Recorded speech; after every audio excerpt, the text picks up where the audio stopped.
नमस्कार शिक्षक साथियों, स्वागत है आप सभी का। आप सभी को अच्छे से ज्ञात है कि अब हमारा डिजिटल प्रवृत्ति उत्सव 2026-27 का अभियान शुरू हो चुका है और उसके लिए आप सभी को दिशा निर्देश दिए जा चुके हैं कि इस बार सभी को ऑनलाइन प्रविष्टि ऐप पर करनी है।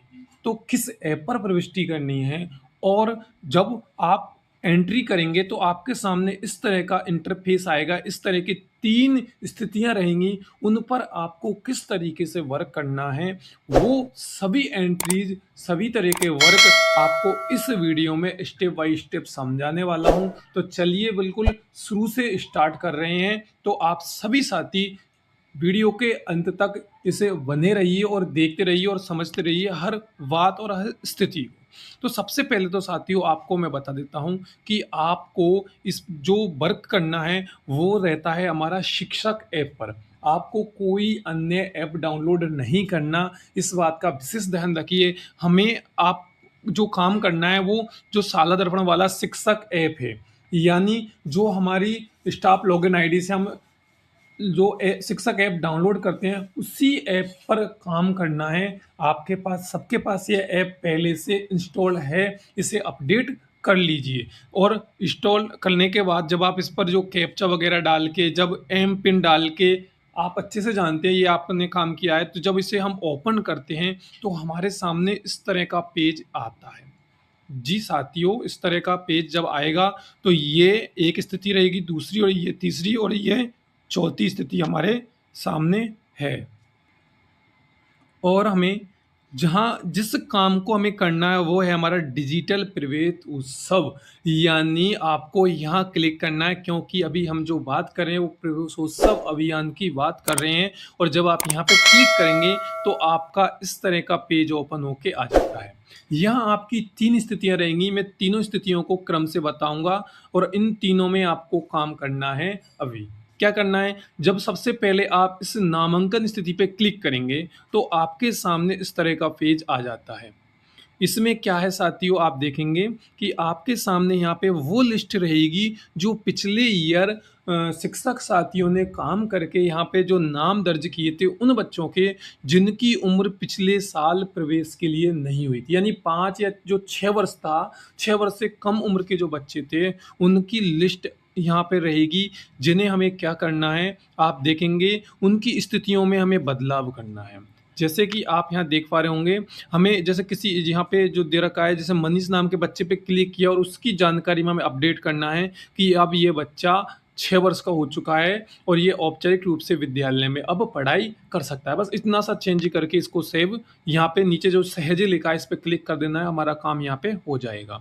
अगला हमें क्या करना है, जो 3 से 18 वर्ष वाली जो दूसरी स्थिति है उसमें हमें क्या करना है, यहाँ पे हमें बताना है कि इस गाँव में कितने घर हैं और ये जानकारी हमें हमारे किस स्थिति यानी सरपंच से या विद्यालय से मिली है या किससे मिली है, वो जानकारी यहाँ पे सिर्फ अपलोड करनी है। उसके बाद हमें अगर कोई नया घर आया है तो उसको हमें इस तरीके से जोड़ देना है। स्थायी है, अस्थायी है, क्योंकि बहुत से वर्कर ऐसे होते हैं जो काम करने के लिए गाँव में आते हैं, तो आप चाहें तो उन्हें भी जोड़ सकते हो और अगर आप नहीं जोड़ना चाहो तो भी पर ऐसा ही है कि हमें यहाँ से ये स्थितियाँ यहाँ से बतानी है कि जोड़ना है, नहीं जोड़ना है, क्या करना है, स्थायी घर है या अस्थायी घर है और नया घर यहाँ पे जोड़ना है और उस घर में जितने भी बच्चे वगैरह हैं उनकी जानकारी हमें यहाँ पे अपडेट कर देनी है। ये वर्क हमें यहाँ पे करना है। उसके बाद आप यहाँ पे देखेंगे उसकी पूरी डिटेल भरने के बाद उसके बच्चे आप यहाँ देखेंगे, पहले तो परिवार की डिटेल आपने भर दी, फिर यहाँ पे उसके बच्चे हम जोड़ देंगे। फिर आगे हम बच्चों को जोड़ने के लिए क्लिक करेंगे तो आप देखेंगे कि हाँ, बच्चों के बारे में पूरी जानकारी लिख देंगे, जो भी उसका नाम वगैरह है, उसकी उम्र वगैरह है और वो पढ़ रहा है, नहीं पढ़ रहा है, नामांकन योग्य है या नहीं, ये सब हमें कर देना है। ये आप सब अच्छे से सेव कर सकते हो। उसके बाद हमें क्या करना है, वापस से आप यहाँ देखेंगे तो इस तरीके से आपके नाम वगैरह यहाँ पे मिल जाते हैं। इस बात का ध्यान रखिए, हमें डबल प्रविष्टियाँ नहीं करनी है। अगर किसी बच्चे का नाम 2 बार ऐप पर आ जाता है तो उसे आप यहाँ पर क्लिक करके डिलीट कर सकते हो, या गलत एंट्री हो जाती है तो भी आप उसे यहाँ पे क्लिक करके डिलीट कर सकते हो। फिर आप देखेंगे कि आपके सामने इस तरह की स्थिति ये आ चुकी है और आप चाहें अगर किसी घर की आपने एंट्री करी हो पर उसमें बच्चे नहीं हैं, तो आप यहाँ इस प्रकार 00 दर्शा सकते हैं, कोई दिक्कत आपकी नहीं रहेगी। फिर आप आगे देखेंगे कि आगे में आपको क्या करना है, इस तरह से कुछ डाटा सिंक वगैरह के बारे में कोई जानकारी आएगी तो इसको थोड़ा विशेष रूप से समझिए। डाटा सिंक आपको तभी करना है जब आपकी पूरी एंट्रीज़ पूरी हो जाए। यहाँ ध्यान रखिए कि यहाँ पे आप मास्टर डाटा जो हमारी जानकारी उसको आप डाउनलोड कर सकते हो। रिपोर्ट पर आप अपनी सभी एंट्रीज़ को आप देख सकते हो। पर ध्यान रखें जो डाटा सिंक वाली स्थिति है उसके बारे में कि आप यहाँ पे देखेंगे कि जब हम सर्वे कर रहे हैं, यदि पूर्ण नहीं हुआ है, यानी हमारा 1 दिन में काम पूरा नहीं हुआ है, तो हमें डाटा सिंक नहीं करना है क्योंकि हमें अगले दिन उस पर वापस से काम करना है। क्योंकि अगर एक बार डाटा सिंक हो गया तो दोबारा सर्वे करना मुश्किल रहेगा, संभव नहीं है, समस्या आपको खड़ी हो जाएगी। इसलिए विशेष ध्यान रखें कि डाटा सिंक हमें अंत में ही करना है और फिर बाद में हम अपडेट किसी बच्चे की जानकारी भी अपडेट नहीं करवाएँगे, यानी इस डाटा सिंक को आपको नहीं करना है, ये हमें अंत में करना है।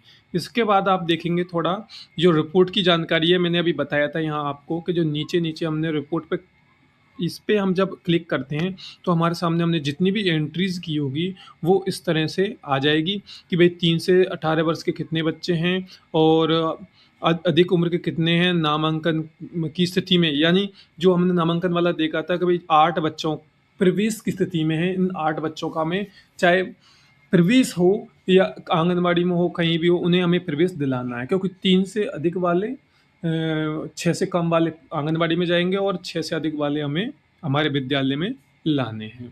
तो इस तरीके से हमें वर्क करना है। फिर सीआरसी मॉड्यूल आ जाता है। तो इसमें आप देखेंगे आपको क्या करना है कि इसमें हाउस होल्ड सर्वे एवं डिजिटल प्रभुत्व सर्वे पर प्रविष्टि के उपरांत 3 से 18 वर्ष की जो आयु के समस्त बालक-बालिकाओं की हमें पहचान करके भई न प्रवेशित या फिर ड्रॉप आउट है इत्यादि बालक-बालिकाओं को पृथक-पृथक रिकॉर्ड संधारित हो गए हैं हमारे, उनको फिर नियमानुसार निर्धारित कक्षा में निकटतम विद्यालय या आंगनवाड़ी में कार्य योजना बनाकर आयु के अनुरूप प्रवेश करवाया जाना हमें सुनिश्चित करना है। यानी कोई बच्चा अगर ज़्यादा उम्र का है और वो ड्रॉप आउट है तो हमें उसका प्रवेश चाहे हमारे विद्यालय में हो या अन्य किसी भी विद्यालय में। अब अन्य किसी विद्यालय में इस तरीके से बोल रहे हैं कि मान लो आपकी ड्यूटी अगर कोई दूसरे गाँव में लगाई गई है आपके पीओ के द्वारा, तो हमें उस गाँव में उस बच्चे का एडमिशन करवाना है। और अगर वो बच्चा हमारे गाँव में है, हमारी ड्यूटी भी हमारे वर्क जो हम जहाँ जिस विद्यालय में काम कर रहे हैं उसी गाँव में है, तो हमें उसका प्रवेश हमारे विद्यालय में करवाना है और कहीं भी करवाएँ पर उसका एडमिशन हमें करवाना है, उसे शिक्षा से वंचित नहीं रखना है।